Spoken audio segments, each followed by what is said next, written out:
Finley to throw. Over the middle, intercepted. Wolford again. Wolford the other way at the 30, the 40. Wolford to midfield. Miles Wolford with the pick. The Heels on the doorstep of an enormous victory. Williams is the running back next to Howe. Play action. Howe will now lob it down the near side. Newsom with a man all over him. Pins the ball against the back of the defender and brings it in. Heels can get a first down at the 3. Howe, pump fake to the right. Now he's going to run to the left. Howe at the 5. Takes the shot. Pinballing off the Canes for the touchdown. Showing the toughness for 6. Mario's down 4, 35-31. May has the shotgun snap. Pressure coming. Rolls to the right.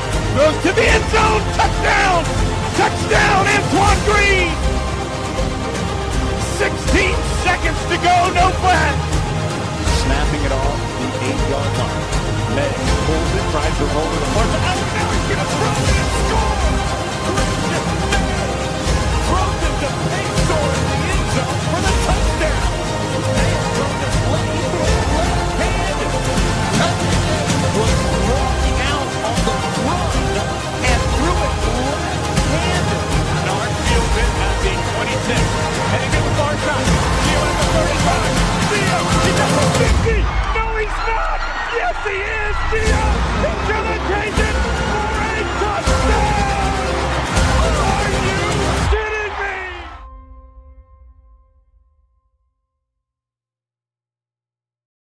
What's going on, guys? Welcome into another edition of the Heel Tough Blog Podcast. It's your host, Anthony Pagnotta, here with you guys as always. And tonight, coming at you on a Monday night because we have some news on the Tar Heel football front. It appears that Carolina is moving in the direction of hiring an offensive coordinator. Little bit of a false start, potentially, from the news that we got this morning.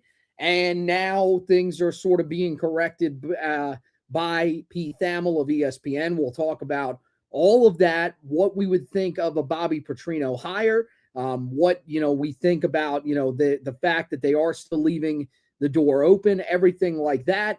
And then we also have to talk about a key departure for Carolina in the transfer portal, one that may not have an effect, on Carolina this upcoming season, but does affect the future of the quarterback position for Carolina.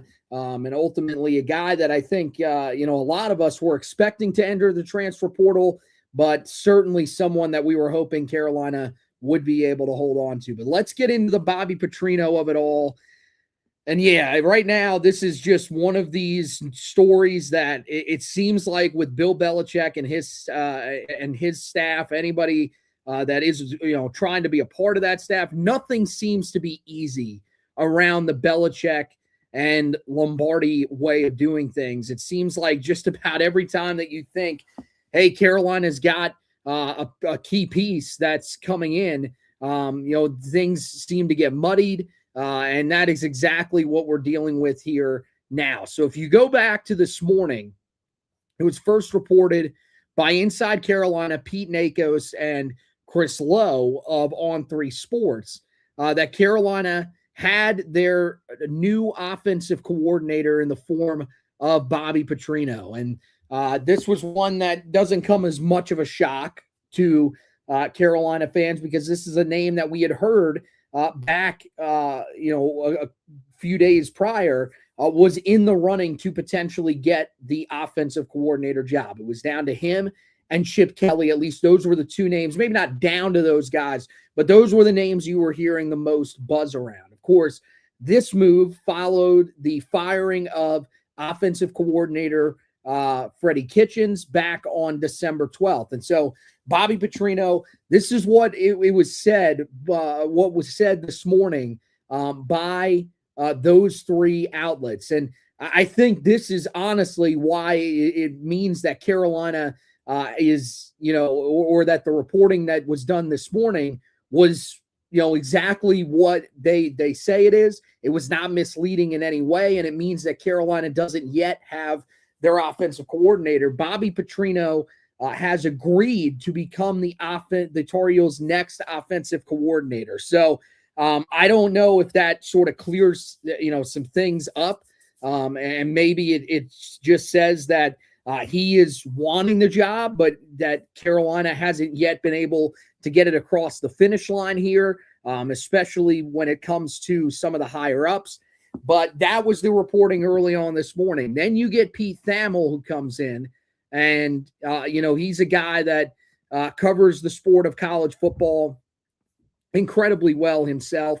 And he said that an update as of what was reported earlier this morning, where his initial report, trying to scroll down and get to it here, but his initial report was that, yes, while Carolina or while there was some buzz around Bobby Petrino, that Carolina had not yet necessarily made the hire. He said UNC is working towards hiring Bobby Petrino as its offensive coordinator, sources confirmed to ESPN. So he later came back and gave an update later in the day.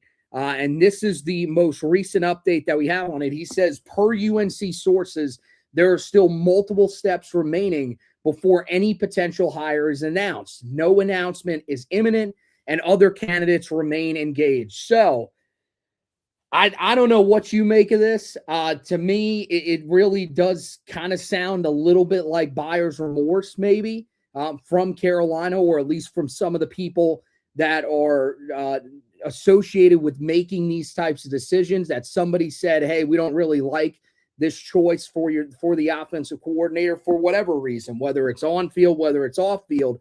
But it feels like there are some people that are not wanting this to actually be the case, and that Carolina may be backtracking a little bit. What do you make of this situation, which once again just shows you that anything with the Belichick Lombardi tenure here in Chapel Hill seems to remain difficult, and leaves you confused just about any time that you think you know what direction it's going in? Well, I think what we have a deal with is there are too many cooks in the kitchen. At some point, Carolina's got to be, and I mean this as an institution and as an athletic department, they've got to let Bill Belichick run his program the way that Bill Belichick wants to run his program. Well, the second you hired him and the second you gave him $10 million per year, you gave him basically full autonomy to do whatever he wants, or that's what you should have agreed to do when you made that hire. And it feels like, from the way that Belichick's initial hire went down and some of the moves that have followed it, there's been this internal struggle that has hindered Carolina football from doing what they want to do off the field, which is direct results of what happened on the field. And so at some point, man, that's got to get cleared up. Like, either you trust this man to do what he thinks is best for Carolina, do what's best for this football program, because if you don't, then why is he still employed? If you're not going to let him do what he wants to do, then why is he the head coach? Why did you pay him $10 million? Why did you agree to all the things that he basically demanded when you showed interest in him last offseason? That's what I think is frustrating, is whether you're pro-Belichick, anti-Belichick, there's definitely something hindering him from running the program the way he sees fit, the way that he wants to do so. And knowing his ego, knowing his attitude, he's going to take, umbrage to that. So is the general manager, because, he's got an ego and an attitude in his own right.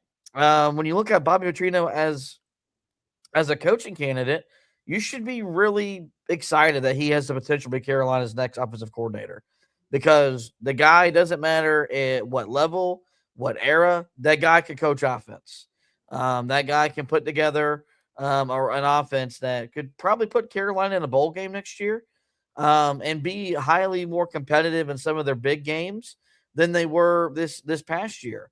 I mean, when his name came up, when we did our wish list or whatever, I told you that of all the names that we went through, that was the guy I was most interested in, because I thought of all the candidates on the list, he was the guy that was going to be best equipped to adapt to whatever personnel, this coaching staff was able to assemble. That's what he does. You look at all of his different offenses, they evolve from quarterback to quarterback.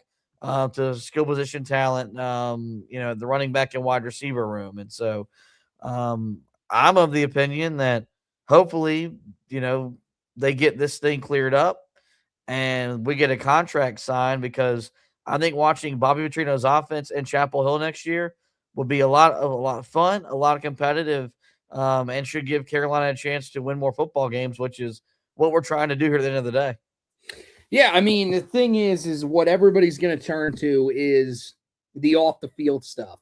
And look, I mean, that was something that I think at a time was a concern with him.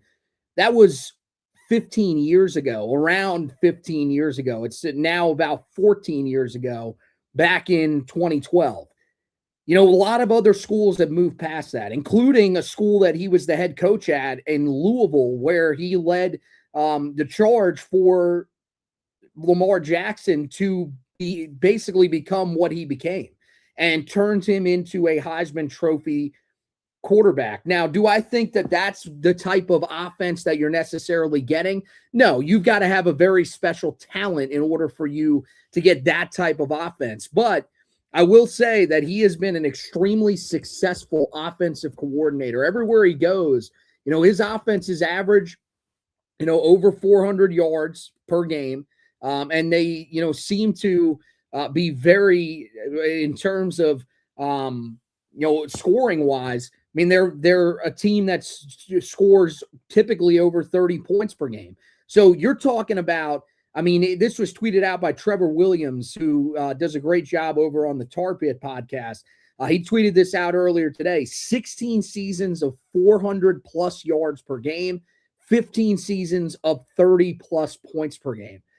That's something that you should be wanting for Carolina as their offensive coordinator. I mean, that would be a godsend considering where you were last season. And yeah, there are other great candidates, but this is another guy where he has the qualifications that he needs to be a part of the Belichick staff.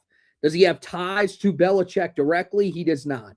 But he has ties to some of the other guys on the staff, which is something that it seems like they're kind of hell-bent on. He's also a guy that's coached at the NFL level before, so he understands what it takes to get guys to that level. But the majority of his success has come at the college level. And when you look at it, I mean, you would ask, well, what has he done recently? Is he one of those guys that was a really good coach at one time and then it has dropped off? That's not it at all. I mean, you go back to these last 2 years at Arkansas, ends up taking over as the head coach this year for the final 7 games of the season. And yeah, doesn't win a single game. Team goes 0-7 during that stretch, but it wasn't because of the offense. The Razorbacks this season averaged 454.8 yards of total offense, 262.9 yards passing per game, 191.9 rushing yards per game, and they averaged 32.9 points per game. Those numbers were up from last year, where they averaged 30.9 points per game, 459.5 yards of total offense, 274.7 passing yards, and 184.8 rushing yards. So a very balanced group just about every time that he is the offensive coordinator. And, a team that's going to put up points. You go back to his time at A&M.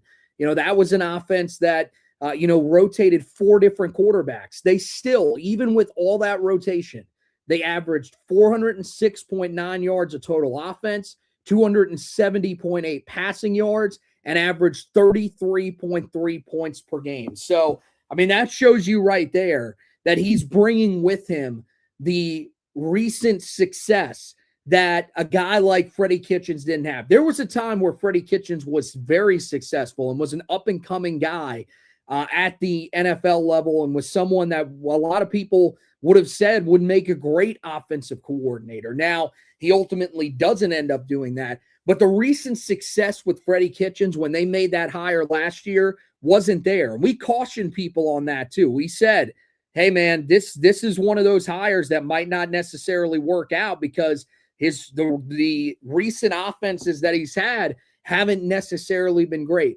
This is completely different this time around. It feels like Bobby Petrino, if he is going to become Carolina's offensive coordinator, would be a great hire. And I think, when you look at some of the other names that they were possibly considering, I mean, I had him probably number 2 on that list. The only other one that I would think that Carolina should consider was Chip Kelly. But the argument with Chip Kelly is that Chip Kelly can do a lot with offenses that are stacked with a lot of talent. So, I mean, I think that's still a possibility that Chip Kelly could end up being the next offensive coordinator for Carolina if the reports from Pete Thamel are true and that they are still potentially looking and talking to other candidates.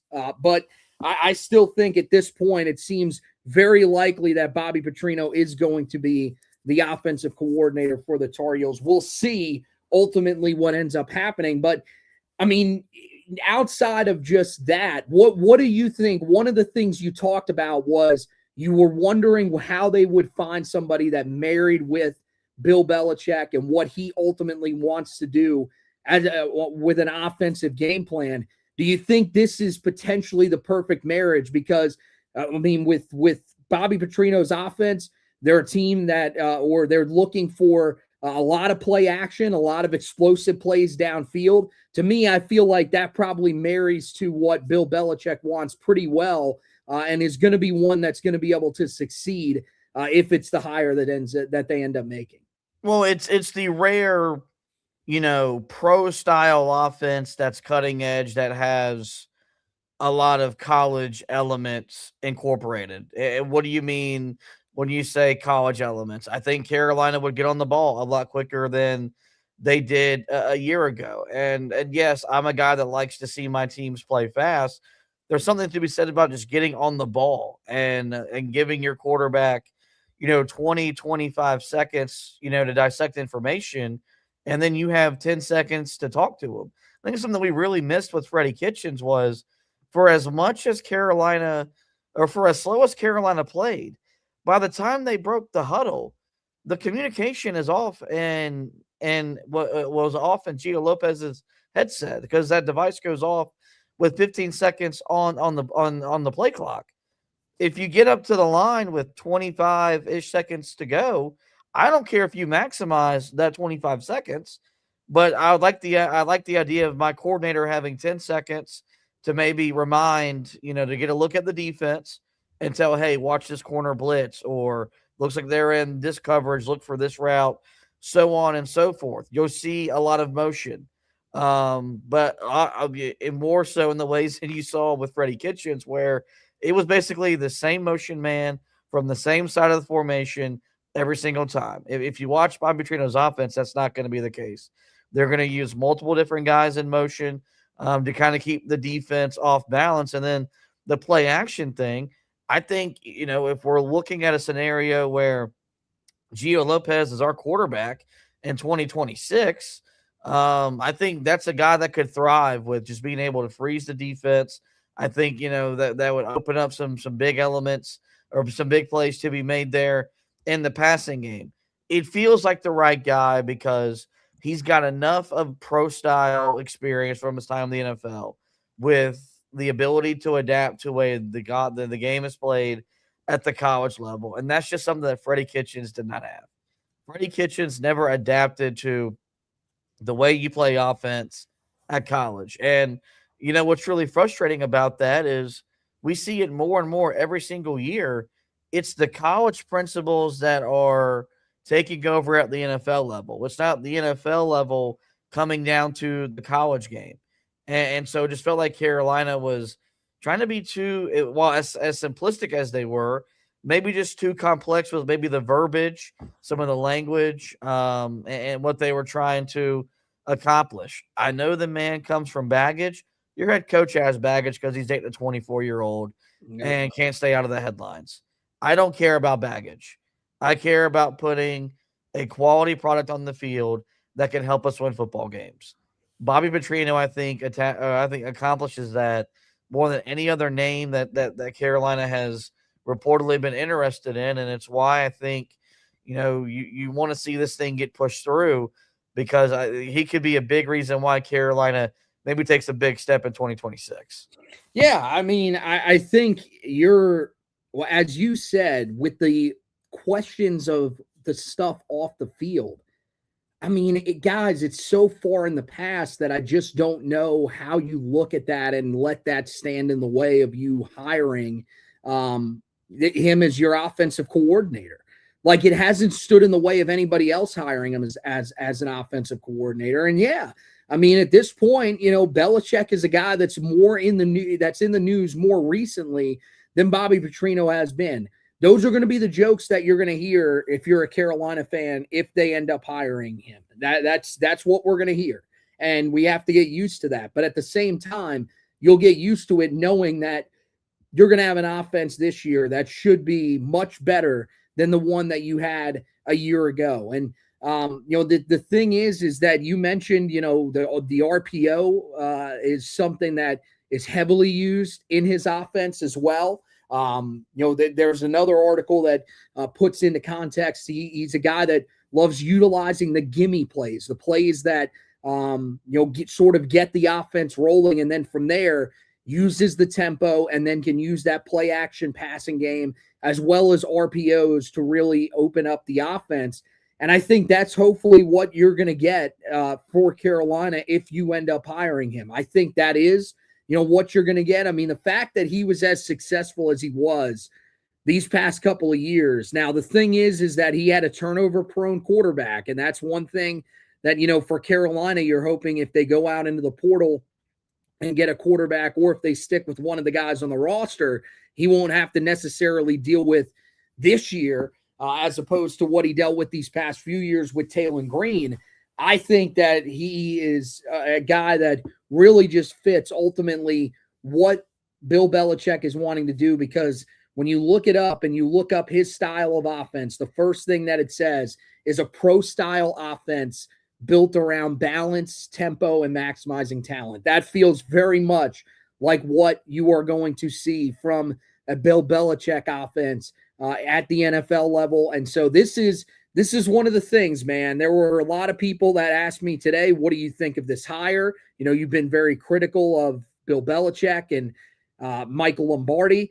I think if this is the hire, they have done a fantastic job. I think at this point, if it comes down to him or Chip Kelly, you've done a fantastic job at hiring your offensive coordinator. You couldn't ask for much better options, especially coming off the year that you just had. So credit to them. I have to tip my cap. Does it mean that I think this thing is for sure going to work? This experiment overall is for sure going to work. I have to see it on the field before I can actually believe it. But it feels like it's okay to still be one of those people that's a little skeptical of this staff, of this group altogether, and still acknowledge the fact that that if this hire actually goes through, they have made a good hire. I mean, are you in the same area as me where you feel like this is one of those it's a good hire, but you're not necessarily all aboard on the Belichick train? Or is this ultimately what turns you to supporting or making it seem like this is going to work for you when at the end of the day? Yeah, I mean, the simple answer with getting me back on board with the Belichick stuff, one, I just need to quit hearing about what you're doing with your girlfriend. That would go a long way. The winning cures it all. If Carolina wins next year, we'll all be on board singing the praises of Bill Belichick, because that's what we do as sports fans. This I think is a home run hire. And I think it should reinstill belief that Belichick can get people to come work with him, work for him, even at the college level. Because I do think after the way this season went, and you knew that Carolina was going to make changes, there was that concern. Just considering all the distractions off the field, could you get people to want to come into from what the outside looking in is a very toxic environment? Would someone want to take a risk on that, knowing that they could be one and done? Coaches nowadays are a lot more aware of the situations they sign up for than they used to be. In the old days, you had to go where the jobs were. You didn't really think about those types of stuff. It was just You got to go where you go. Well, now, I think these coaches are just a lot more aware. And so guys are a lot more picky. But Bobby Petrino's a vet.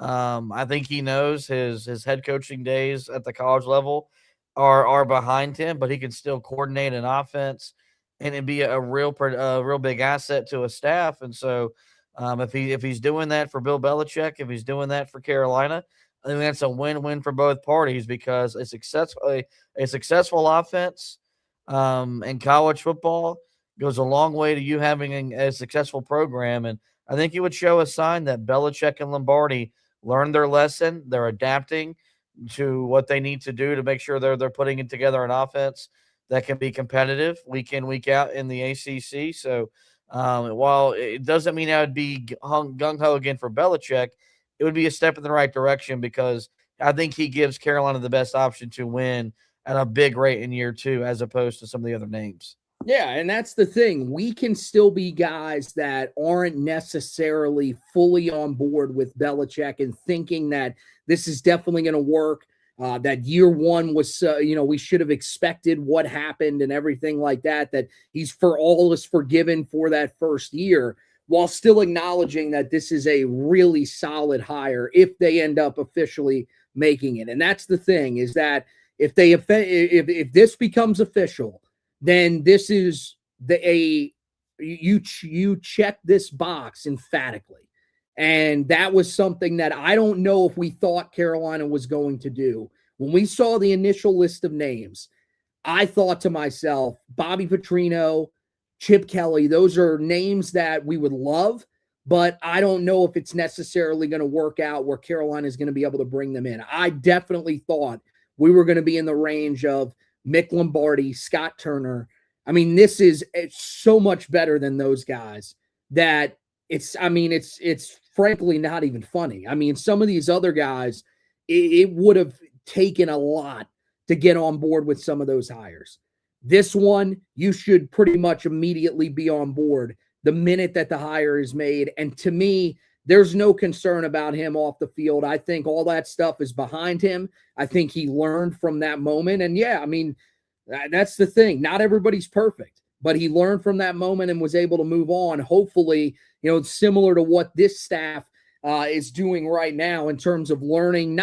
It wasn't nearly as serious as what happened with him, but at the same time, learning from, the mistakes of last year, learning that, hey, we need to try to keep the spotlight off of us and really just focus on football here. And I'm hoping that's ultimately what's going to happen. The other thing about Petrino is I think he's going to be able to attract a pretty big portal quarterback. And Carolina might need that because one of their freshman quarterbacks from this year entered the transfer portal earlier today. That would be Bryce Baker.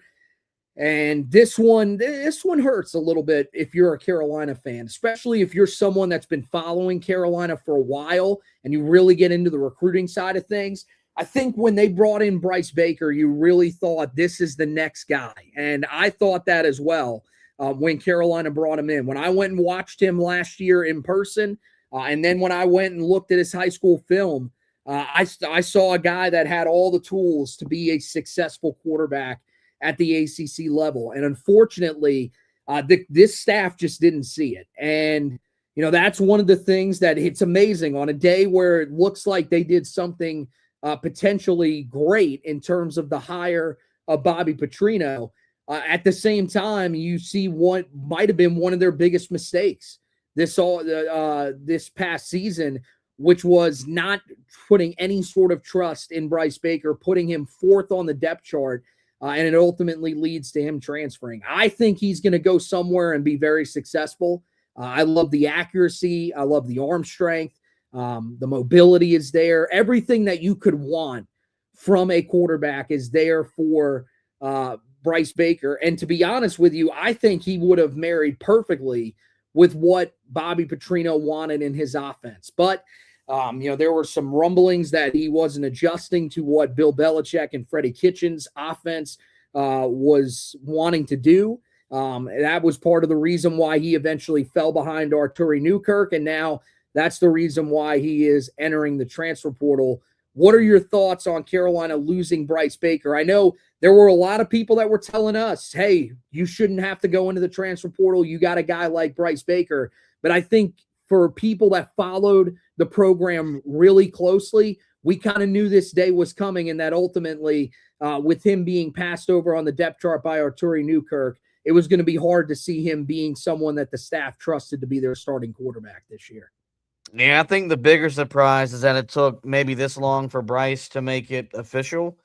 And maybe he was waiting to see what Carolina did at the play caller position to make that decision final. Regardless, this was not the vision.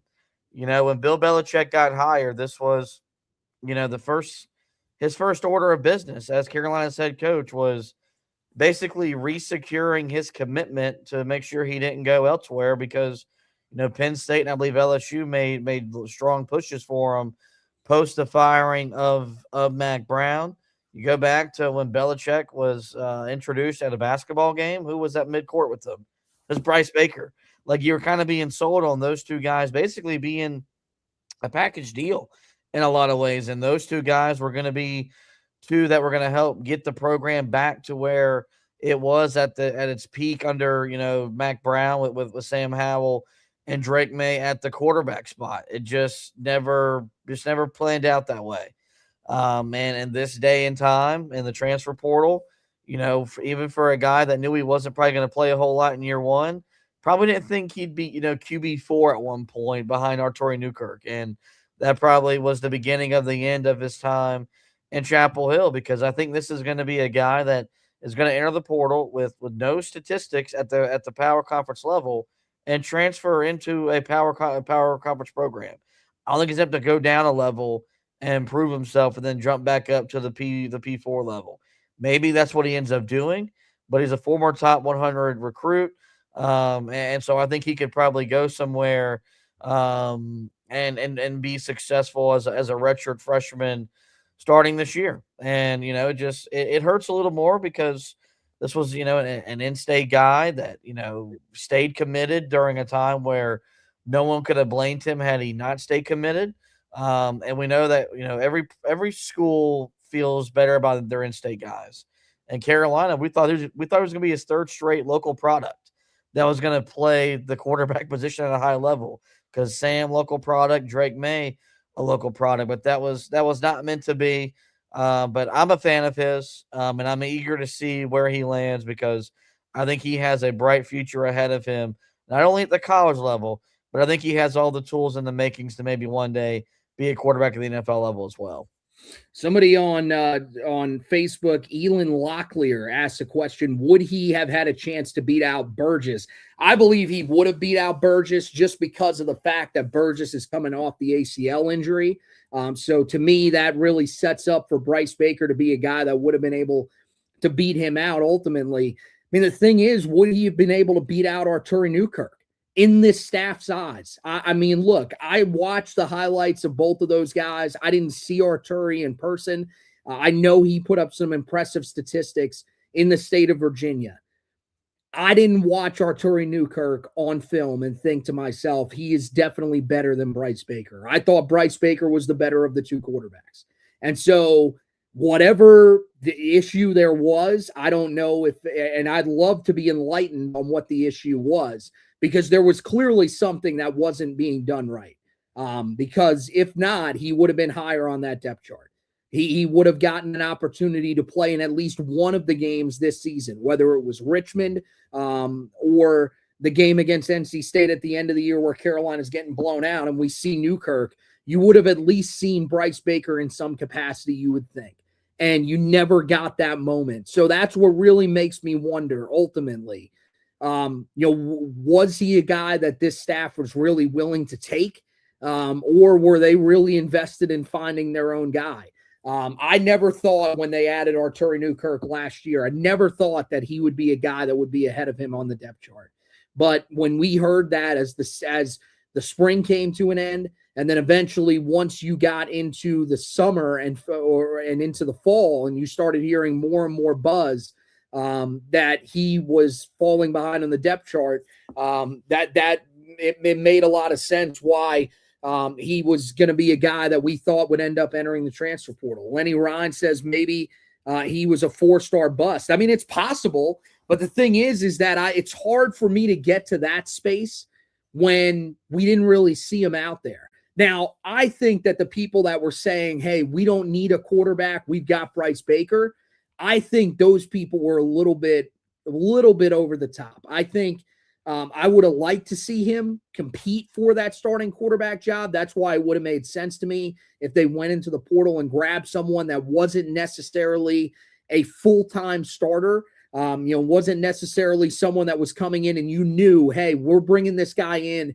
to start. Or if you were doing it, you'd bring that guy in as probably a one-year guy, someone that has just 1 year of eligibility, and then you would ultimately move on to Bryce Baker. I would have loved that plan, but it didn't seem like the staff was necessarily on the same page. And I'm with you. I'm really interested to see where he goes because I think he could land at a pretty big school. And I really do think that he is someone that if he does land at a pretty big school, he could be very successful in those offenses. I mean, wouldn't shock me. We've heard some people talk about a school like Oregon. That wouldn't shock me at all if he ended up at a school like that, where their offenses have been very successful. You don't necessarily need to have the strongest arm to be able to succeed in those offenses. And like I said, I like his arm strength, but I didn't think it was nearly as big of an arm as you had with Drake May or with Sam Howell. Still, with how accurate he was, you didn't necessarily need that. And, you talk about accuracy. That was something Carolina could have used a little bit of this season. So I definitely wouldn't have mind seeing him, in that system. But, yeah, now, with him not, signing up for another year in Chapel Hill. And I mean, who knows? Maybe if they do bring back Bobby Petrino, maybe there is some way that happens. But I would think that that relationship between him and Belichick is probably soured. And there's probably a good chance that wouldn't happen. I think now you're probably pretty sold on going into the transfer portal and getting someone. Like, to me, I think now that he's off the roster, that was the guy that I thought had the biggest upside of the quarterbacks that are going to be on the roster outside of a potential transfer this year, or outside of Gio Lopez even this year. I think now, you've got to go into the transfer portal and you've got to find somebody at that quarterback position to come in and take that job and maybe be a guy that's there for a year, maybe two, just depending on how that recovery goes for Travis Burgess from that ACL. Yeah, I wrote about that on the article I wrote about when Bryce Baker, entered the portal today. I think this does force Carolina's hand to go portaling for a quarterback. It's just, are you going to find a legitimate starter? Or are you going to find competition to push Gio Lopez because you're comfortable with Gio wins the job? Or if the other guy goes and wins the job? I think, this is where the financial component maybe plays a role because Carolina did on the surface commit 2 years to Gio Lopez. Those are not binding contracts that we know about, but, when they brought him in, it was for a 2-year deal. Are they going to honor that? I think you've got to bring someone in that can push him from the moment he shows up. And if he ends up beating him out for the job, then you do that. If you can go get a big name quarterback, and look, Carolina was positioning themselves last year to go get a big name. They were in on John Mateer. Everyone thought that had Quinn Ewers ever stayed in college and went into the portal, Carolina was going to be there ready to offer him the bag. You've got some really good quarterbacks in the portal that we like. Sam Levitt's the guy that comes to mind. You got Hoover out of TCU. Sorsby is a guy that everyone pretty much has penciled in, is going to more than likely Texas Tech. But I mean, if any of those three guys check interest and or check the gauge of your interest and it's peaking, then Carolina would be doing a due diligence to not try to land either of those three dudes because they're clearly better quarterbacks over Gio Lopez. And you should be willing to, pay over Gio if you can upgrade that position. And so I think we're really going to learn a lot about Carolina's philosophy and what they think moving forward. Also, I think you got to give Bobby Petrino a chance to evaluate the film, and if that's a guy that feels comfortable moving forward with Gio Lopez, I think he's earned the benefit of the doubt. And so I think that's what's going to be really interesting is if Bobby Petrino if this hire gets pushed through and he evaluates the film and he tells Bill Belichick, hey, Freddie Kitchens sucked. I can fix him. Does Bill Belichick push back on that? And do they try to go find someone? Or do they let him see, if he can work his magic? I think that's something interesting as well. But I do think regardless, Carolina will add to the quarterback room. It's just a matter of the manner in which they do so. Is it a legitimate starter, competition, or maybe just a depth piece because your quarterback recruit in this big time recruiting class is coming off an ACL injury?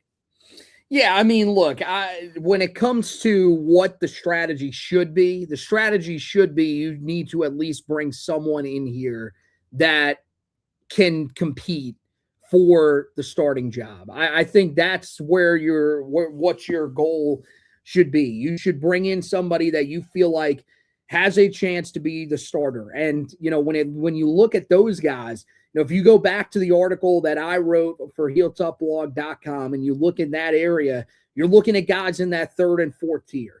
Those are names, and they put out a watch list earlier today over at Inside Carolina. Don Callahan, who, of course, does a great job over there, put up a watch list, and some of those names are on it. Braden Atkinson, the transfer from Mercer, who has 3 years of eligibility left. That's a guy that if he comes in there, he's taking over the job for 3 years. And so, or you're hoping he's taking over the job for 3 years. As we've seen with Gio Lopez, nothing is guaranteed. So that would be an interesting guy, but you just got to know that you've only got, or that you've got 3 years of eligibility. And that means there's a good chance that someone like Travis Burgess is not going to be too satisfied with that. There are some other interesting names that are on there. One that I really love, and he's in tier 2 for me, is Caden Hauser out of East Carolina. I think he would really fit exactly what Bobby Petrino is looking for. You look at the success that he's had. I mean, this past year, 3,300 yards, 19 touchdowns, 6 interceptions, also added 9 rushing touchdowns. So he brings that running element. I think he would be perfect to run that up-tempo style, that play-action heavy style that he likes to run. So I think that would make a lot of sense from his perspective if Carolina went after him. Sam Levitt's also on the list as a name that Carolina could be potentially watching right now. That would be someone that I would love. I think he's the best quarterback in the portal. I think he's a guy, if you go after him, I know he has 2 years of eligibility left. You're going after him to be a 1-year quarterback because you're hoping that he's a guy that can potentially take you to the college football playoff. He did that with Arizona State. He was absolutely sensational in his redshirt freshman year. This year, he ended up getting his season cut short, but was still very, very good when he was out there on the field. I would absolutely love Sam Levitt in this offense. I think he would be someone that Bobby Petrino would be able to mold an offense around. And that's the other thing is that Bobby Petrino, yes, he has a certain system that he likes to run, but he's going to be able to adjust to his quarterback a lot more than Freddie Kitchens was. So, I mean, there are a lot of interesting names. If you've got a subscription to Inside Carolina, I would suggest going and reading that article there. But, some of the other guys that, have hit the portal here recently, Byron Brown, the transfer from South Florida. He's a guy that comes from the state of North Carolina. He was the starting quarterback at Rollsville High School prior to Braden Atkinson, interestingly enough. So there are ties there. That certainly could be one name that could be worth watching for Carolina. Now, they're going to have to do a lot of work because he's probably a guy that you would imagine is looking to follow his head coach, Alex Galesh, to Auburn. But it's certainly a name that I think is worth keeping in mind. And also Rocco Becht, the transfer from Iowa State, that could be a name. Now, I think he's probably going to end up at Penn State, but that certainly is another name that I would add to the list. I may actually add them to that article and re-put that article back out for you guys. But regardless, I think you just have to get to the point where let's bring in someone to compete with Gio at the least. If you want to bring in a sure thing, like if you've got Sam Levitt, if you've got a guy like Josh Hoover, someone like Brendan Sorsby that is interested, then yeah, pull the trigger on those guys, especially because you're looking at those guys as probably one-year options, and you just go from there. Same thing with the Caden Hauser. That's another guy that has 1 year of eligibility. Go ahead, pull the trigger, bring that guy in, ultimately prepare for him to potentially be your starter at the beginning of the season.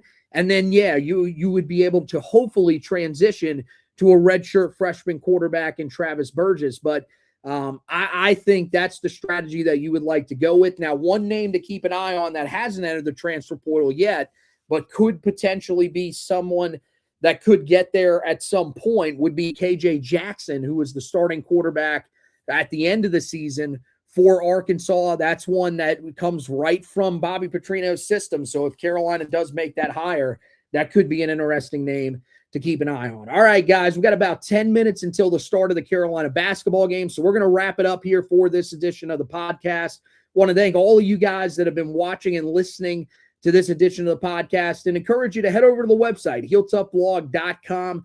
Check out all of the reports that we have coming out.